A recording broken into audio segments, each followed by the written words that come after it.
So I visited the Chaudiere Pool for the first time in 21 years, and I'm going to tell y'all now, this journey is not for the weak. Let me tell you all about my personal experience. You'd think for someone who was born, raised, and lived in Dominica all her life that I probably would have been 95% of the places already, but you have been mistaken.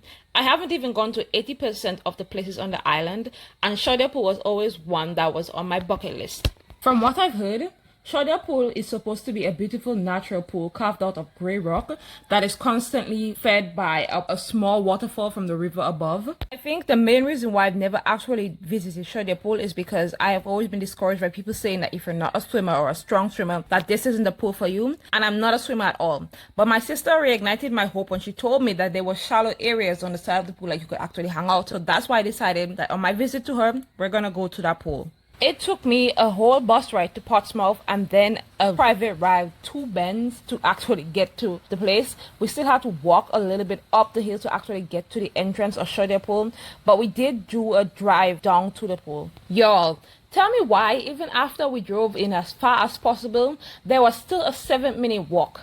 The vehicle drive for 25 minutes and we still walked for 7 minutes. So it took us 32 minutes to get to the location. Granted, if you're fit and you don't have any luggage, you might reach faster, but our group had children, elderly, and a shit ton of baggage. Not to mention the ground was slippery as hell because it rained previously. There were probably 2 bridges and the steep ass steps that we had to go down that I literally had to carry my niece through. We had to take a lot of breaks just to let everybody catch up, and I was so exhausted and breathless myself. I was really struggling to get there. When we finally got to the location though, it almost made the hassle worth it.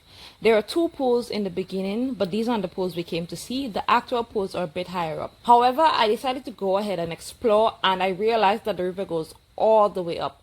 I wanted to actually walk up and see where it goes, but I was too exhausted and I forgot my bottle of water, but I was told that I could drink the water because it's clean enough for that. I did drink a sip, but I was actually terrified. Don't underestimate the first 2 pools though. The current from the top pool to the second pool is actually terrifying.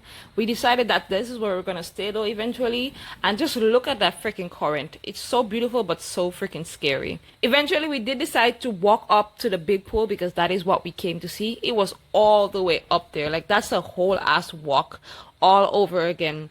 When we got there, there was a little path that we had to walk all on the sides. It was actually really scary.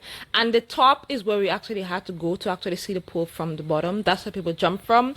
But the view from the top was actually really beautiful. Like, so freaking stunning, bro. But look at that. How can something be so beautiful and so terrifying at the same time? You can't even see the bottom. Only when the river gets to the end that you can even see something remotely close to the bottom. But it's still so freaking beautiful. In the end, we did end up just sitting around the pool. We didn't go into the big ones. And eventually we went back down to the shallow part, into the first 2 pools. And that's where we decided to make our stay. We sat down in the current. It beat the hell out of me. But it was an 8 on 10 experience. Make sure you walk with your food or water, or you're going to be drinking river water like me. Bye.